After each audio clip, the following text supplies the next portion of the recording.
দেখো, আমরা আগের দিন ভারতের সংবিধানের ক্লাসটা স্টার্ট করেছিলাম, ঠিক আছে? সেদিন একটা টপিক নিয়ে আলোচনা করেছি। তো আজকে সংবিধানের একদম ভিতর দিকে আমরা যাব, ঠিক আছে? প্রথমত দেখো, সংবিধান কি? সংবিধান হচ্ছে একটা বই, ঠিক আছে? একটা বই যেখানে টোটাল 22টা লেসন আছে। যেমন আমাদের একটা বইয়ে কি থাকে, কতগুলো চ্যাপ্টার থাকে, ঠিক সেরকম 22টা চ্যাপ্টার আছে এবং তার ভিতরে 395টা আর্টিকেল আছে এবং 12টা শিডিউল আছে। এগুলোর কাজ কি? এগুলো হচ্ছে আমাদের দেশকে মানে কন্ট্রোল করার জন্যে বা আমাদের একটা দেশকে চালানোর জন্য কিছু নীতি বা কিছু নির্দেশ দেওয়া আছে একটা বইয়ের মধ্যে। সেই বইটাকে আমরা বলি ভারতের সংবিধান। মনে রাখবে, পৃথিবীর সবথেকে বড় লিখিত সংবিধান যদি কারো আছে সেটা হচ্ছে ভারতের সংবিধান। এরপর দেখো, ভারতের সংবিধান কি বললাম, টোটাল 22টা ভাগ আছে, 22টা চ্যাপ্টার আছে, যেগুলোকে সংবিধানের ভাষায় কি বলে, সেইগুলোকে বলা হচ্ছে ভাগ। ঠিক আছে, টোটাল 22টা ভাগ আছে, 395টা আর্টিকেল আছে, ঠিক আছে? 395টা কি আছে? আর্টিকেল আছে এবং 12টা শিডিউল আছে। শিডিউল বলতে কি? অনুসূচি। এরপর দেখো, এই ভাগগুলো এবং আর্টিকেলগুলো আমরা প্রত্যেক দিন একটা করে ভাগ, একটা করে আর্টিকেল আমরা পড়ব। কিন্তু শিডিউলটা যেহেতু একটা আলাদা দিকে চলে আসছে, তার জন্যে এই শিডিউল বা তফসিল বা অনুসূচি যেটা আছে সেটা নিয়ে আগে আলোচনা করিনি। দেখো, আমাদের যে মূল সংবিধান, ঠিক আছে, সেই মূল সংবিধানে টোটাল 8টা শিডিউল ছিল বা টোটাল 8টা অনুসূচি ছিল এবং যেটা পরবর্তী ক্ষেত্রে আরও 4টা যুক্ত করে এখন 12টা অনুসূচি হয়েছে। তাহলে এখন কটা আছে? 12টা আছে। মূল সংবিধানে 8টা ছিল। এ পর্যন্ত এখন বুঝতে পেরেছো আশা করি। এরপর দেখো, এই যে 12টা শিডিউল, এই 12টা শিডিউলে কি বলা হয়েছে সেটা প্রথমে দেখো। প্রথমত হচ্ছে শিডিউল নাম্বার 1। শিডিউল নাম্বার 1, এখানে কি বলা হয়েছে? এইখানে বলা হয়েছে রাজ্য এবং কেন্দ্রশাসিত অঞ্চল নিয়ে আলোচনা করা হয়েছে। অর্থাৎ কি, আমাদের ভারতবর্ষে কতগুলো রাজ্য এবং কতগুলো ইউনিয়ন টেরিটরি আছে সেটা কিন্তু এই শিডিউল 1 বা অনুসূচি 1-এ বলা হয়েছে। সেখানে কি বলা হয়েছে? 28টা রাজ্য প্লাস 8টা ইউনিয়ন টেরিটরি আছে। বোঝা গেছে? এরপর দেখো শিডিউল 2। শিডিউল 2 বা অনুসূচি 2, সেখানে কিসের কথা বলা হয়েছে? পারিশ্রমিক বা পেমেন্ট। দেখো, আমাদের যা সব সরকারি কর্মচারী আছে তাদের যে পেমেন্ট, তাদের যে বেতন, সেই বিষয়ে আলোচনা অনুসূচি নাম্বার 2-এ করা হয়েছে। অনুসূচি নাম্বার 3, সেখানে আছে শপথ প্রক্রিয়া। আমাদের যে সরকারি বা যেসব মানে যারা যারা শপথ নেই, যেমন ধরো প্রেসিডেন্ট, গভর্নর, হাইকোর্টের যে জাস্টিস বা সুপ্রিম কোর্টের বা প্রাইম মিনিস্টার বা অন্যান্য মন্ত্রী, ঠিক আছে? তো মনে রাখবে, যাদের শপথের আলোচনা কোনো আর্টিকেলে নেই, ঠিক আছে, যেমন প্রেসিডেন্টের যে আমাদের যে রাষ্ট্রপতি, তার যে শপথ গ্রহণ সেটা একটা আর্টিকেলে লেখা রয়েছে। ঠিক সেরকমভাবে যাদের শপথ গ্রহণটা কোনো আর্টিকেলে লেখা নেই, যেমন ক্যাবিনেট মন্ত্রীদের যে শপথ গ্রহণ সেটা কিন্তু আর্টিকেলে লেখা নেই। তো মনে রাখবে, যাদের আর্টিকেলে লেখা নেই তাদেরকে যে শপথ, সেই শপথ দেওয়ার যে প্রক্রিয়া সেটা লেখা আছে শিডিউল নাম্বার 3। শিডিউল নাম্বার 4 গুরুত্বপূর্ণ, এখানে হচ্ছে রাজ্যসভার জন্য বরাদ্দ আসন। মানে প্রত্যেকটা রাজ্যসভাতে, তোমরা জানো আমাদের যে পার্লামেন্ট, সেখানে দুটো হাউস, একটা হচ্ছে লোকসভা আর একটা হচ্ছে রাজ্যসভা। এই যে রাজ্যসভার যে সিটগুলো আছে, এই সিটগুলো কোন রাজ্য কটা করে সিট পাবে সেই বিষয়ে আলোচনা আমাদের 4 নাম্বার যে অনুসূচি সেখানে করা হয়েছে, ঠিক আছে? এরপর দেখো শিডিউল 5 বা অনুসূচি 5, এখানে এসসি এবং এসটিদের জন্য প্রশাসন এবং নিয়ন্ত্রণ, ঠিক আছে? এসসি এসটিদের জন্য কিছু ছাড় রয়েছে। শিডিউল 6 বা অনুসূচি 6, এটা হচ্ছে one of the most important একটা শিডিউল। শিডিউল 6 কি বলছে? বিশেষ রাজ্য বলতে কি বোঝায়? বিশেষ রাজ্য বলতে বোঝায় এমন কিছু রাজ্য, ঠিক আছে, যারা নিজেদের এরিয়াতে কিছু মানে নিজেদের যে জনজাতিযুক্ত এরিয়া মানে ট্রাইবাল যে এরিয়া আছে, সেই এরিয়াতে কিছু বিশেষ আইন কিন্তু নিজেরা তৈরি করতে পারে। ধরো কোনো একটা জনজাতি আছে যাদের হাতে অস্ত্র থাকাটা বাধ্যতামূলক, মানে এটা হচ্ছে ওদের ট্রেডিশন। এরপর ধরো ভারতের আইনে কিন্তু অস্ত্র রাখার পারমিশন নেই, তাহলে কি যদি সেই রাজ্যটা একটা স্পেশাল যে বিশেষ রাজ্যের আন্ডারে আসে, অনুসূচি 6 অনুসারে যদি সেটা বিশেষ রাজ্যের আন্ডারে আসে, তাহলে কি করতে পারে, তারা ওই যে অস্ত্রটা রাখার একটা আলাদা আইন শুধুমাত্র তাদের জন্য তৈরি করতে পারে। ঠিক আছে, এই শিডিউল 6-এ টোটাল 4টা রাজ্য এখন বর্তমানে আছে। টোটাল 4টা রাজ্য এই শিডিউল 6 জায়গা পেয়েছে। 4টা রাজ্য কি কি? একটা পেয়েছে আসাম, ঠিক আছে, একটা পেয়েছে আসাম, একটা পেয়েছে ত্রিপুরা, একটা পেয়েছে ত্রিপুরা, একটা পেয়েছে মেঘালয়, ঠিক আছে, আর একটা আছে কে, আরেকটা হচ্ছে মিজোরাম। দেখো তোমরা যদি ইউটিউবে ক্লাস দেখো, সেখানে দেখবে এটাকে মনে রাখার একটা শর্ট ট্রিক হচ্ছে ATM, ঠিক আছে। কিন্তু দেখো এম মানে যে সবসময় মেঘালয় আর মিজোরাম হবে তা কিন্তু নয়, এম মানে মণিপুরও হয়, সেক্ষেত্রে এটাতে কিন্তু কনফিউশন হতে পারে। তাই শর্ট ট্রিকের ধান্দায় না যে চুপচাপ 4টা স্টেট তোমরা নাম মনে রাখতে পারবে, নামটা মনে রেখো। এক হচ্ছে আসাম, ত্রিপুরা, মেঘালয় আর মিজোরাম। এই 4টা স্টেট আপাতত কি হয়েছে, শিডিউল 6-এর আন্ডারে আছে। মনে রাখবে রিসেন্টলি লাদাখ, ঠিক আছে, আমাদের যে একটা ইউনিয়ন টেরিটরি লাদাখ, সেই লাদাখ কিন্তু নিজেদেরকে এই শিডিউল 6-এর আওতায় আনার জন্য আন্দোলন করছিল। এটা একটা কারেন্ট অ্যাফেয়ার্স থেকে প্রশ্ন হতে পারে যে লাদাখের যে আন্দোলন, সেই আন্দোলন কিসের সাথে যুক্ত। তারা চাইছিল এই শিডিউল 6-এর আন্ডারে তাদের যাতে যে রাজ্য বা তাদের যে ইউনিয়ন টেরিটরিটা আছে সেটা যাতে যুক্ত হয়, ঠিক আছে। এরপর হচ্ছে অনুসূচি 7, এখানে কি বলা হয়েছে, ইউনিয়ন এবং রাজ্যের মধ্যে ক্ষমতার বন্টন।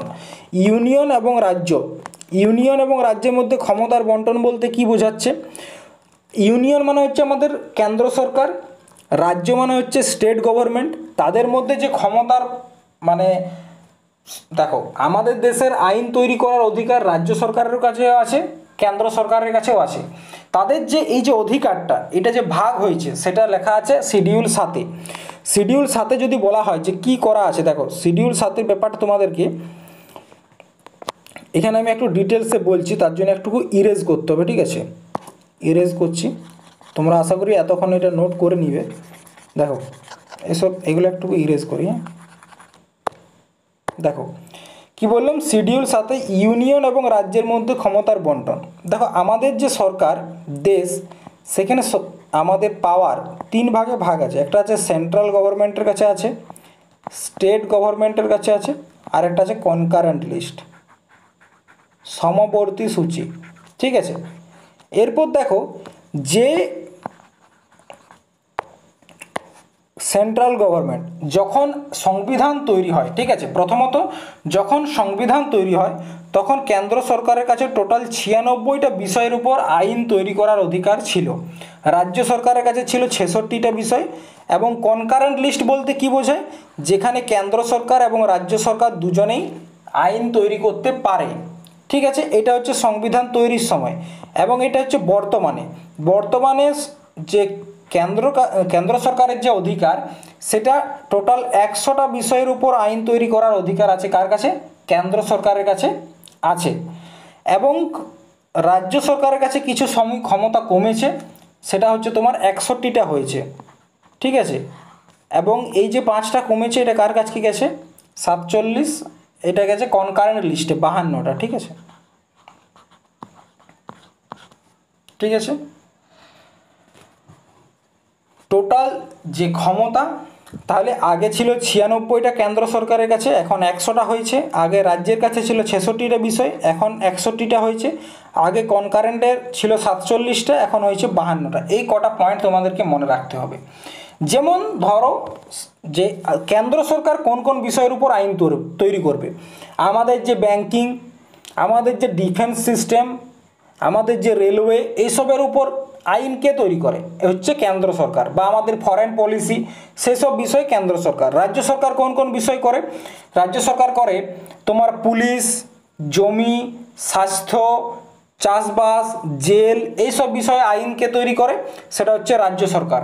এরপর হচ্ছে কনকারেন্ট লিস্ট মানে কি, যেখানে কোনো একটা রাজ্যের সরকার বা কেন্দ্র সরকার দুজন মিলে আইন তৈরি করে। যেমন শিক্ষা ব্যবস্থার ক্ষেত্রে আইন একটা রাজ্যও তৈরি করতে পারে, আবার কেন্দ্রও তৈরি করতে পারে, আবার তারা দুজন যৌথভাবেও তৈরি করতে পারে। তাছাড়া কি সিভিল ল মানে আইপিসি, ধরো কিছু কিছু জায়গায় মদ বিক্রি করা কিন্তু লিগাল, আবার কিছু কিছু জায়গায় মদ বিক্রি করা ইললিগাল। যেমন বিহারে মদ কিন্তু ইললিগাল, পশ্চিমবঙ্গে মদ লিগাল। তো এই সব বিষয়ে যে আইন, এগুলো কিন্তু দুজন মিলে তৈরি করে, কেন্দ্র সরকার এবং রাজ্য সরকার। ঠিক আছে, এরপর হচ্ছে শিডিউল 8। মনে রাখবে মূল সংবিধানে টোটাল 8টাই শিডিউল ছিল, এবং শিডিউল 8 বা অনুসূচি 8-এ কী বলা হয়েছে, ল্যাঙ্গুয়েজ। ল্যাঙ্গুয়েজের কথা কি বলা হয়েছে দেখো, আমাদের যে সংবিধান, সেই সংবিধান অনুযায়ী টোটাল আমাদের 22টা ভাষা স্বীকৃতি পেয়েছে, টোটাল 22টা ভাষা। কিন্তু যখন সংবিধান তৈরি হয় তখন টোটাল 14টা ভাষায় পেয়েছিল। পরবর্তী ক্ষেত্রে একটা ভাষা যুক্ত করা হয়, তারপরে আবার 3টে যুক্ত করা হয়, এবং পরবর্তী ক্ষেত্রে আবার 4টে যুক্ত করা হয়। এই বিষয়টা আশা করি তোমরা বুঝতে পারলে না। দেখো, আমাদের সংবিধানে অনুসূচি 8-এ টোটাল 22টা ভাষার উল্লেখ আছে, তার মধ্যে 14টা ভাষা মূল সংবিধানেই ছিল। পরবর্তী ক্ষেত্রে একটা সংবিধান সংশোধন করা হয়, সেটা হচ্ছে 21তম সংবিধান সংশোধন 1967। ঠিক আছে, এই সংবিধান সংশোধনের মাধ্যমে একটা ভাষা যুক্ত করা হয়, সেটা হচ্ছে সিন্ধি ভাষা। ঠিক আছে, সিন্ধি ভাষাটাকে আমাদের সংবিধানে যুক্ত করা হয়। এরপর দেখো আরও 3টা ভাষা যুক্ত করা হয়, তার জন্য একটা সংবিধান সংশোধন হয়, সেটা হচ্ছে 71তম সংবিধান সংশোধন, এবং 1992 সালে হয়। ঠিক আছে, 71তম সংবিধান সংশোধন 1992 সালে হয়। 3টা ভাষা কি কি? 3টা ভাষা হচ্ছে, একটা হচ্ছে কোঙ্কনি, একটা হচ্ছে মণিপুরি, আর একটা হচ্ছে নেপালি। কোঙ্কনি, মণিপুরি, নেপালি। ঠিক আছে, এবং লাস্টে সবার শেষে আরও 4টা ভাষা যুক্ত করা হয়, সেটার জন্য 92তম সংবিধান সংশোধন। ঠিক আছে, দেখো 21 আর 71 হচ্ছে 92। ঠিক আছে, 92তম সংবিধান সংশোধন 2003-এ এই 3-4টা ভাষা যুক্ত করা হয়। কি কি? একটা হচ্ছে বোডো, একটা হচ্ছে ডোগরি, একটা হচ্ছে মেথিলি, একটা হচ্ছে সাঁওতালি। এই 4টা ভাষা যুক্ত করা হয়। ঠিক আছে, নেক্সট দেখো শিডিউল 9, সেখানে কি করা হয়েছে, ভূমি সংস্কার যে আইন, সেই বিষয়ে বলা হয়েছে। ঠিক আছে, দেখো আমি কি বললাম, 8টা ছিল, পরবর্তী ক্ষেত্রে একটা যুক্ত করেছে, মানে এখানে সংবিধান সংশোধন করতে হয়েছে। মনে রাখবে প্রথম যে সংবিধান সংশোধন, আমাদের প্রথম সংবিধান সংশোধন 1951। ঠিক আছে, সেই 1951 প্রথম সংবিধান সংশোধনের মাধ্যমে ভূমি সংস্কার আইনকে যুক্ত করা হয়। শিডিউল 10 বা অনুসূচি 10, এটা যুক্ত করার জন্য সংবিধান সংশোধন করতে হয়েছে। এটা 52তম সংবিধান সংশোধন, 52তম সংবিধান সংশোধন। ঠিক আছে, 1985, তার মাধ্যমে যুক্ত করা হয়। দল বদল মানে কি, একটা পার্টির থেকে অন্য পার্টিতে মানে চেঞ্জ হয়ে যাও। ধরো তুমি একটা পার্টি এ পার্টির থেকে ভোটে জিতলে, এবং ভোটে জিতার পর তুমি বি পার্টিতে জয়েন করে গেলে, তাহলে এটা হচ্ছে কি দল বদল। যদি তুমি হেরে গিয়ে চেঞ্জ করো সেটা আলাদা ব্যাপার, কিন্তু জিতার পরে যদি তুমি অন্য পার্টিতে চলে যাও এবং তোমার মেম্বারশিপটা তুমি কন্টিনিউ রাখো, সেক্ষেত্রে লোকসভার স্পিকার কিন্তু তোমাকে অসংসদীয় বলে ঘোষণা করতে পারে। ঠিক আছে, এ পর্যন্ত বুঝেছো? শিডিউল নাম্বার 11 বা অনুসূচি 11, এখানে কিসের আলোচনা করা হয়েছে, পঞ্চায়েত ব্যবস্থা। মনে রাখবে 73তম সংবিধান সংশোধন 1992, এই সংবিধান সংশোধনের মাধ্যমে আমাদের অনুসূচি 11-তে পঞ্চায়েত ব্যবস্থাকে যুক্ত করা হয়েছে, এবং এখানে টোটাল পঞ্চায়েতের 29টা বিষয় নিয়ে আলোচনা করা হয়েছে। এই বিষয়টা এইখানে মনে রাখো। এরপর পঞ্চায়েতের জন্য একটা আলাদা ভাগ আছে আমাদের সংবিধানে, সেখানে গিয়ে পঞ্চায়েত সম্বন্ধে আলোচনা করব। এরপর দেখো অনুসূচি 12 এবং সর্বশেষ অনুসূচি, সেখানে আমাদের যে মিউনিসিপ্যালিটি বা পৌরসভা, সেই বিষয়ে আলোচনা করা হয়েছে, এবং এটার জন্য 74তম সংবিধান সংশোধন করা হয়েছিল। কততম? 74তম সংবিধান সংশোধন। ঠিক আছে, তাহলে শিডিউল ব্যাপারটা তোমাদের কাছে ক্লিয়ার। এরপর দেখো মূল সংবিধানে এসো। মূল সংবিধানের যে প্রথম ভাগ, ঠিক আছে, মূল সংবিধানের যে প্রথম ভাগ, সেই ভাগটার নাম কি, union and it's territory. Union and it's territory, এই নামটা কিন্তু ইংলিশেই মনে রাখার চেষ্টা করবে। যদি বাংলায় বলি তাহলে হচ্ছে সংঘ এবং এর রাজ্যের ক্ষেত্র। ঠিক আছে, সংঘ এবং রাজ্যের যে এরিয়া, সেইটা বলা হয়েছে। টোটাল আমাদের যে ভাগ 1 আছে সেখানে টোটাল 4টা আর্টিকেল আছে। Article 1, article 2, article 3, article 4। Article 1-এ কি বলা হয়েছে যে India that is Bharat, India that is Bharat মানে যেটা ইন্ডিয়া সেটাই ভারত। ভারতের ইংরেজি শব্দ কিন্তু ইন্ডিয়া নয়, ইন্ডিয়াও একটা নাম, ভারতও একটা নাম। আর্টিকেল 1-এ স্পষ্টভাবে বলছে যে যেটাই ইন্ডিয়া সেটাই ভারত, ভারতের ইংরেজি শব্দ কিন্তু ইন্ডিয়া নয়, এটা এখানে মনে রাখবে। তারপর বলছে shall be a union of state, মানে কি বলতে চাইছে যে ভারত হচ্ছে কি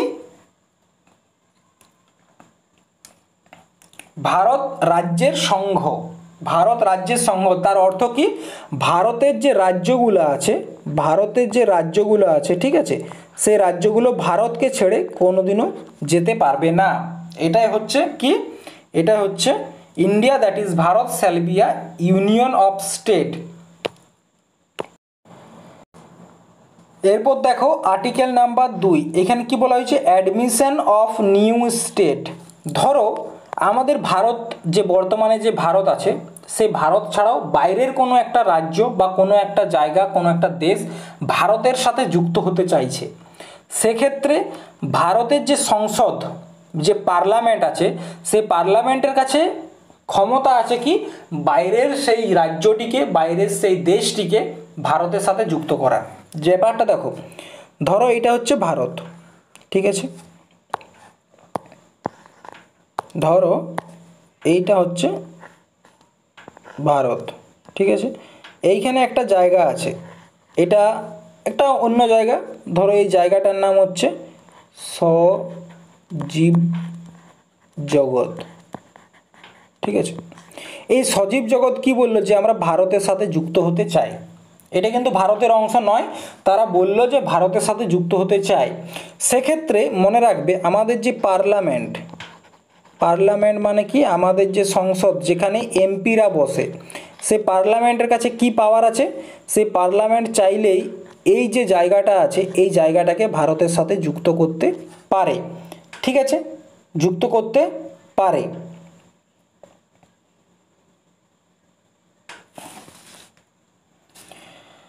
বোঝা গেছে? এরপর যদি বলি এরকম কি একটা উদাহরণ তুমি আমাকে দিতে পারো? হ্যাঁ দিতে পারি। মনে রাখবে একটা রাজ্য, তার নাম হচ্ছে সিকিম, ঠিক আছে, সিকিম। এই সিকিম রাজ্যটা আগে কিন্তু ভারতের অংশ ছিল না, এটা ভারতের অংশ ছিল না, ঠিক আছে। 1974 সালে, ঠিক আছে, সালটা মনে রাখবে, 1974 সালে সিকিম কি বলল, তারা ভারতের সাথে যুক্ত হতে চায়। কি বলল? ভারতের সাথে যুক্ত হতে চায়, কিন্তু একটা শর্তও দিল যে আমরা 1 বছর আগে একটা সহরাজ্য হিসাবে থাকব। সহরাজ্য বলতে কি আমরা ভারতের সাথে যুক্ত হব না, কিন্তু ভারতের কালচার কীরকম, ভারতের মানুষ আমাদেরকে মেনে নিতে পারছে কি না সেই বিষয়টা আমরা দেখব। তো দেখো 1974 সালে তখন একটা সংবিধান সংশোধন করা হলো। সংবিধান সংশোধনটা হচ্ছে 35তম সংবিধান সংশোধন 1974, এবং সেখানে সিকিমকে ভারতের একটা সহরাজ্য হিসাবে যুক্ত করা হলো। পরবর্তী ক্ষেত্রে মানে 1 বছর পরেই সিকিম দেখলো যে না, ভারতের মানুষরা সত্যি ভালো এবং ভারতের সাথে কি তারা থাকতে পারবে। তখন তারা কি বললো যে না, এরপর আমরা ভারতের অঙ্গরাজ্য হিসাবে থাকতে চাই। তার জন্য আরও একটা সংবিধান সংশোধন করা হলো, সেটা হচ্ছে 36তম সংবিধান সংশোধন 1975, ঠিক আছে। এবং তখন সিকিমকে কি করা হলো, সিকিমকে ভারতের একটা সহরাজ্য বা অঙ্গরাজ্য করা হলো, ঠিক আছে। কত তারিখটাও যদি তোমরা জানতে চাও সেটা হচ্ছে 16ই মে, 16th মে। এই 16ই মে 1975-এ সিকিমকে ভারতের অঙ্গরাজ্য হিসাবে যুক্ত করা হয়েছে। তাহলে এরপর তোমাদের প্রশ্ন আসতে পারে যে সিকিম যখন ভারতে যুক্ত হলো তার আগে তাহলে সিকিমের সরকার কে চালাতো? তখন রাজতন্ত্র ছিল সিকিমে, ঠিক আছে। যে রাজবংশ ছিল সেই রাজবংশটার নাম হচ্ছে নমজ্ঞান রাজবংশ। কি? নমজ্ঞান ডাইনাস্টি, নমজ্ঞান ডাইনাস্টি, ঠিক আছে। এটা হচ্ছে তোমার article number 2। Article number 3, article number 3-এ কি বলা হয়েছে? Formation of new state. Formation of new state কি, দেখো এই ব্যাপারটা তোমাদেরকে একটু বুঝিয়ে দিই। ধরো আমাদের একটা রাজ্য, এইটা হচ্ছে একটা রাজ্য, এই রাজ্যটার নাম ধরো পশ্চিমবঙ্গ, ওয়েস্ট বেঙ্গল, ঠিক আছে। এরপর ভারত সরকার দেখলো যে ওয়েস্ট বেঙ্গল রাজ্যটা অনেক বড়, এই রাজ্যটাকে যদি ভালোভাবে কন্ট্রোল করতে হয়, যদি এখানে বেশি উন্নতি করতে হয়, তাহলে এই রাজ্যটাকে আমাকে দুভাগে ভাগ করতে হবে। এবং এই রাজ্যটাকে ভাগ করে এটার নাম দিল নর্থ বেঙ্গল, ঠিক আছে, এবং এটার নাম দিল সাউথ বেঙ্গল। বোঝা গেল? তো এই যে রাজ্যটাকে ভাগ করে দেওয়া, এই ভাগ করে দেওয়ার পাওয়ারটা কার কাছে আছে? পাওয়ারটা আছে পার্লামেন্টের কাছে। এইটাই আর্টিকেল নাম্বার 3 বলেছে, কার কাছে আছে? পার্লামেন্টের কাছে।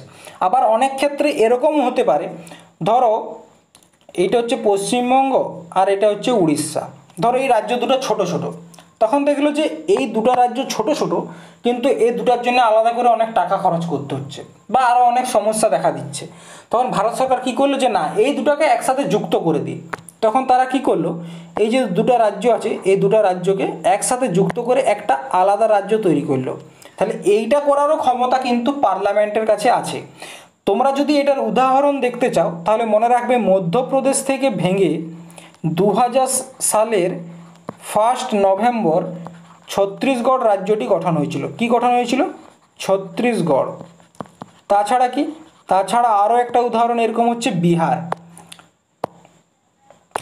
সব মুছে ফেললাম। বিহার, যেমন কি বিহার থেকে ভেঙে কি তৈরি হয়েছে? ঝাড়খণ্ড। এই ঝাড়খণ্ড রাজ্যটি কবে গঠন হয়েছিল বলো? 15ই নভেম্বর 2000 সাল। তাছাড়া কি উত্তরপ্রদেশ, উত্তরপ্রদেশ থেকে ভেঙে কি তৈরি হয়েছে? উত্তরাখণ্ড। উত্তরাখণ্ড তো আগে উত্তরপ্রদেশের সাথে ছিল, কিন্তু 2000 সালে 9ই নভেম্বর কি হয়? এই উত্তরপ্রদেশ থেকে ভেঙে উত্তরাখণ্ডকে একটা আলাদা রাজ্য গঠন করে দেওয়া হয়। এরপর দেখো আর্টিকেল নাম্বার 4 এবং ভাগ 1-এর সর্বশেষ আর্টিকেল, সেটা হচ্ছে ভাগ 1। এখানে কি বলা হচ্ছে?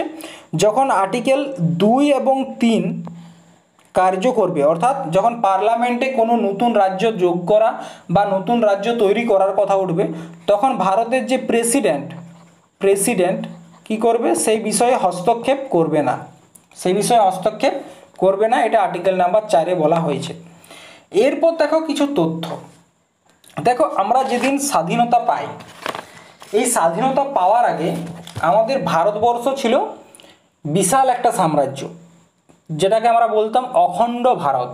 অখণ্ড ভারত বলতে কি বোঝায়? ভারতের সাথে পাকিস্তান, আফগানিস্তান, মায়ানমার পর্যন্ত যে বিস্তার ভারতের, তাকে বলা হতো অখণ্ড ভারত।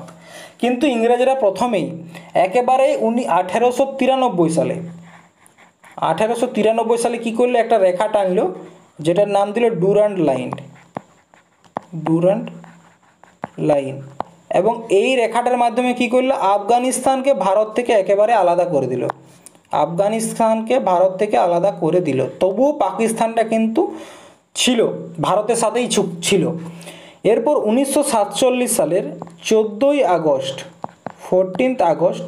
কী করলো? ভারতকে ভেঙে পাকিস্তান এবং ভারত আলাদা করলো, এবং ভারতের যে বর্তমান স্বরূপ, ভারতকে এরকমভাবে ছেড়ে পড়ে তারা গেল। এটা বোঝা গেছে এই পর্যন্ত। এরপর যখন আমরা স্বাধীনতা পাই 1947 সালে, তখন ব্রিটিশরা একটা খেল খেলে দিয়ে পরে গিয়েছিল। তারা বলে গিয়েছিল যে তাদের আন্ডারে যেসব জায়গাগুলো ছিল, তারা এখানটা নোট করবে, তারা চাইলে ভারতের সাথে যুক্ত হতে পারে, পাকিস্তানের সাথে যুক্ত হতে পারে, বা নিজেরা একটা আলাদা দেশ, ঠিক আছে, আলাদা দেশ গঠন করতে পারে। ইংরেজরা এটা বলে গেল। তখন টোটাল যে রাজতন্ত্রের কথা বলা হয়, মানে যেসব জায়গায় কী ছিল, তখন ভারতে টোটাল 552টা দেশি রিয়াসত ছিল। দেশি রিয়াসত বলতে কি, মানে দেখো তখন তো ইংরেজরা সরকার চালাতো, এবং ইংরেজদের আন্ডারে কি থাকতো? জমিদার থাকতো, রাজা থাকতো, তাদেরকে কি বলা হতো? দেশি রিয়াসত। এই যে 552টা দেশি রিয়াসত ছিল, এই 552টা দেশি রিয়াসতের মধ্যে 3 জন বাদ দিয়ে বাকি সবাই ভারতের সাথে যুক্ত হতে চেয়েছে, ঠিক আছে, তিনজন বাদ দিয়ে এই তিনটা কে কে, একটা হচ্ছে হায়দ্রাবাদ, একটা হচ্ছে জুনাগড়, আর একটা হচ্ছে তোমার কাশ্মীর। দেখো এইখানটা একটু বুঝার আছে, এই তিনটা যে দেশি রিয়াসত আছে তারা বলছে না, যেমন হায়দ্রাবাদ এবং জুনাগড় বলছে আমরা পাকিস্তানের সাথে যুক্ত হব, আর কাশ্মীর বলছে না আমরা একটা স্বতন্ত্র দেশ তৈরি করব। তো মানে এদেরকে যাতে ভারতে যুক্ত করা যায়, এই যে 552টা দেশি রিয়াসত আছে এদেরকে লিয়ে করে তো একটা দেশ গঠন করতে হবে নাকি, তার যে মানে দায়িত্ব সেটা দেওয়া হয়েছিল সর্দার বল্লভভাই প্যাটেলকে। সর্দার বল্লভভাই প্যাটেলকে সেই মানে দায়িত্বটা দেওয়া হয়। সর্দার প্যাটেল কি করলো, হায়দ্রাবাদকে যুক্ত করার জন্য একটা অপারেশন চালালো, যার নাম দিয়েছিল অপারেশন পোলো।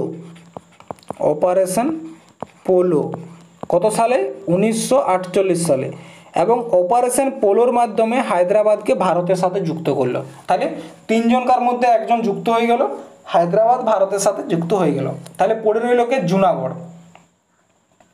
দেখো জুনাগড়ের রাজা হচ্ছে মুসলমান, আর জুনাগড়ের যে প্রজারা আছে তারা হচ্ছে হিন্দু। মানে প্রজারা ভারতে যুক্ত হতে চায় কিন্তু রাজা যুক্ত হতে চায় পাকিস্তানে। সেইখানে জুনাগড়ে সর্দার বল্লভভাই প্যাটেল কী করলো, জনমত সংগ্রহ মানে ভোটিং করালো। ভোটিং করায় বললো যেটা জনগণ চাইবে সেটাই হবে। এবং জনমত সংগ্রহের মাধ্যমে কি হলো, প্রত্যেকটা প্রজাই ভারতের সাথে যুক্ত হতে চাইলো, তার জন্য জুনাগড়ও কিন্তু ভারতের সাথে যুক্ত হয়ে গেল। ঠিক আছে, কিন্তু জম্মু কাশ্মীর বলছে না আমরা পাকিস্তানের সাথেও যুক্ত হব না, আবার ভারতের সাথেও যুক্ত হব না, আমরা একটা স্বতন্ত্র তো দেশ তৈরি করব। আর কাশ্মীরের যে ঘটনা সেটা হচ্ছে, কাশ্মীরের যিনি রাজা, ঠিক আছে, কাশ্মীরের যিনি রাজা তিনি হচ্ছেন হিন্দু ডোগরি শাসক। ঠিক আছে, কি শাসক, ডোগরি শাসক। এটাও কিন্তু মনে রাখবে, ভারতের সর্বশেষ ডোগরি শাসককে, সেটা হচ্ছে জম্মু কাশ্মীরের রাজা হরি সিং। কে ছিলেন, হরি সিং। ঠিক আছে, এরা না ভারতে যুক্ত হতে চেয়েছে না পাকিস্তানে, আলাদা দেশ তৈরি করবে। কিন্তু পাকিস্তান তো জানোই মানে কিভাবে, যে দেশটা অন্যের কাছে ভিক্ষা করেই একটা মানে দেশ গঠন হয়, সেই দেশের তো অবস্থা তোমরা বুঝতেই পারছো। জম্মু কাশ্মীর দেখলো এই মানে পাকিস্তান দেখলো এই সুযোগ জম্মু কাশ্মীরকে দখল করে নেওয়ার, মানে এই সময় জম্মু কাশ্মীর আলাদা আছে। তখন কি করলো, পাকিস্তান কিছু সৈন্যকে আতঙ্কবাদী রূপে কোথায় পাঠিয়ে দিল, জম্মু কাশ্মীর পাঠিয়ে দিল দখল করার জন্য। আর যখনই পাকিস্তানের আর্মিরা ঢুকলো পাকিস্তানে এই জম্মু কাশ্মীরে, তখন হরি সিং বুঝলো না, আমাকে যদি এখন কেউ বাঁচাতে পারে সেটা হচ্ছে ভারত আমাকে বাঁচাতে পারবে। তখন সে ছুটে ছুটে ভারতের কাছে আইলো এবং বলল যে আমরা ভারতের সাথে যুক্ত হতে চাই। জওহরলাল নেহরু বলছে ঠিক আছে তুমি আমাদের সাথে যুক্ত হয়ে যাও, আমরা সৈন্য পাঠাচ্ছি। তখন সর্দার বল্লভভাই প্যাটেল বলল না, এরকমভাবে তো হবে না, যদি তোমরা আমাদের সাথে যুক্ত হতে চাও সেক্ষেত্রে তোমাদেরকে একটা কাগজে সাইন করে দিতে হবে, লিখিত দিতে হবে, যেটাকে বলা হয় উইল পুত্র বা উইল পত্র বলা হয় যেটাকে। ঠিক আছে, তো সেই লিখিত করে জম্মু কাশ্মীরকে ভারতের সাথে যুক্ত করা হলো। কবে করা হয়েছিল, 26শে অক্টোবর 1947 এই দিনে জম্মু কাশ্মীর ভারতের সাথে যুক্ত হলো। এরপর দেখো এগুলোতে যুক্ত হয়ে গেল, আমরা একটা দেশ তৈরি করে নিলাম। কিন্তু আমাদের যে দেশ, সে দেশের রাজ্যগুলো কিন্তু এখনকার মতন করে ভাগ করা ছিল না। এখন যেমন ওয়েস্ট বেঙ্গল, উড়িষ্যা, বিহার, ঝাড়খণ্ড, যেখানে যে ভাষা বলা হয় সেখানে সেই রাজ্য। যেমন পশ্চিমবাংলায় বাংলা বলা হয়, গুজরাটে গুজরাটি বলা হয়, মহারাষ্ট্রে মারাঠি বলা হয়, উত্তরপ্রদেশে হিন্দি বলা হয়, সাউথে তামিল, তেলেগু, মালায়ালাম বলা হয়, গোয়াতে কোঙ্কণ বলা হয়। ঠিক যে জায়গাটা যেমন সেইখানকার যে ভাষা সেই ভিত্তিতে একটা রাজ্য গঠন বর্তমানে করা হয়েছে। কিন্তু যখন দেশ স্বাধীন হয় তখন রাজ্যগুলো গঠন কেমনভাবে করা ছিল জানো, এ বি সি ডি এবং এরকমভাবে ভাগ করা ছিল। এ বলতে কি, এ বলতে বোঝাইতো ব্রিটিশ প্রভিন্স। ব্রিটিশ প্রভিন্স মানে কি, যেখানে ইংরেজরা সরাসরি শাসন চালাইছে, এরকম টোটাল 9টা রাজ্য ছিল। বি থেকে ছিল প্রিন্সলি স্টেট। প্রিন্সলি স্টেট মানে যেখানে সরাসরিভাবে দখল করে নাই, এরকম 9টা। দখল করানো বলতে বোঝাচ্ছে কি, ধরো কোনো একটা মানে ইংরেজ কি করলো, একটা রাজাকে যুদ্ধে হারালো, যুদ্ধে হারানোর পর বললো তুমি এই শাসনটা করো কিন্তু তোমার সব টাকা আমাকে দিবে, এটা হচ্ছে প্রিন্সিপাল স্টেট। একটা হচ্ছে কমিশনারি। কমিশনারি বলতে কি বোঝাচ্ছে, মানে রাজ্যটাকে দখল করে নাই কিন্তু যে যে শহরগুলোর উপর ইংরেজরা শাসন চালাইছে সেই সব শহরগুলোকে এখানে রাখা হয়েছিল। এরকম কমিশনারি স্টেট ছিল 10টা, আর একটা ছিল ইউনিয়ন টেরিটরি, কেন্দ্রশাসিত অঞ্চল একটা। ঠিক আছে, কিন্তু এই বিষয় নিয়ে বিবাদ হওয়া শুরু হলো। বিবাদ হওয়া শুরু হলো বলতে কি, একই জায়গাতে নানা রকম ভাষার যখন লোক থাকলো তখন নানা রকম সমস্যা হওয়া শুরু করলো। তখন সবাই কি চাইলো যে না আমাদের কি দরকার, আমাদের ভাষার ভিত্তিতে রাজ্য দরকার। তাহলে ভাষার ভিত্তিতে রাজ্য গঠন করার জন্যে জওহরলাল নেহরু নেতৃত্বে একটা সমিতি বা একটা কমিটি গঠন করা হলো, যার নাম ছিল এস.কে. ধর কমিটি। ঠিক আছে, ভাষার যে আধার, সেই ভাষার আধারে গঠিত প্রথম যে কমিটি সেটা হচ্ছে এস.কে. ধর কমিটি, যেটা 1948 সালে গঠন করা হয়েছিল। এবং এস.কে. ধর কমিটি বলেছিল যে ভাষার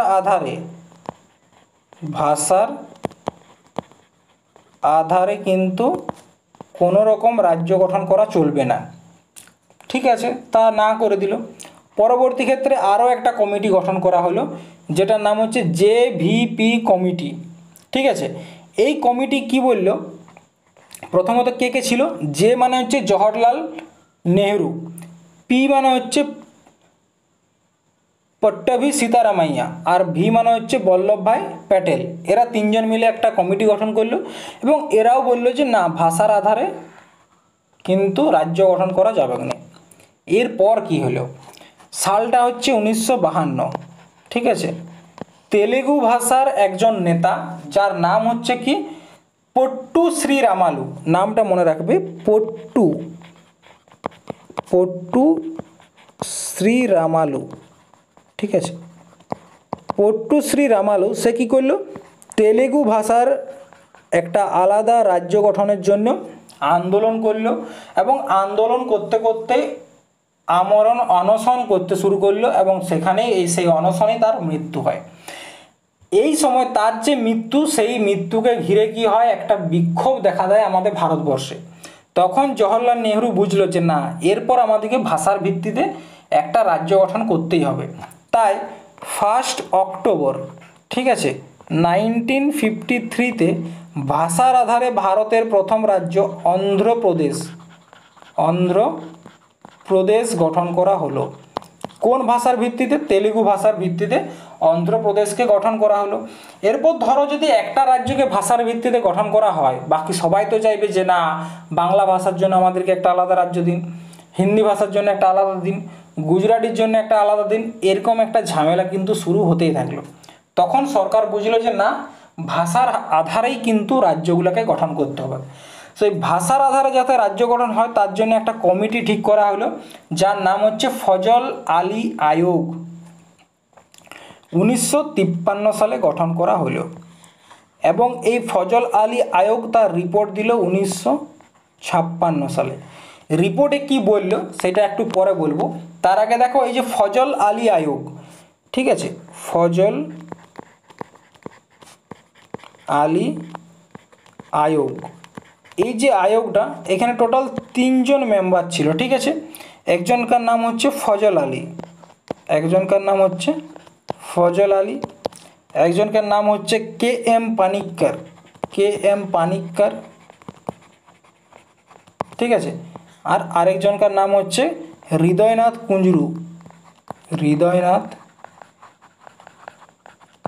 কুঞ্জরু, এবং এই কমিটিটার হেড কে ছিল ফজল আলী। তারা কি করলো, 1953 সালে তো গঠন করা হলো, তারা 56 সালে রিপোর্টটা দিল এবং রিপোর্টে বললো যে না ভাষার আধারে রাজ্য গঠন করা যাবে। যেহেতু তারা বললো যে ভাষার আধারে রাজ্য গঠন করা যাবে, তার জন্য একটা অ্যাক্ট আনা হলো, একটা আইন আনা হলো, যেটাকে বলা হচ্ছে স্টেট রিকনস্ট্রাকশন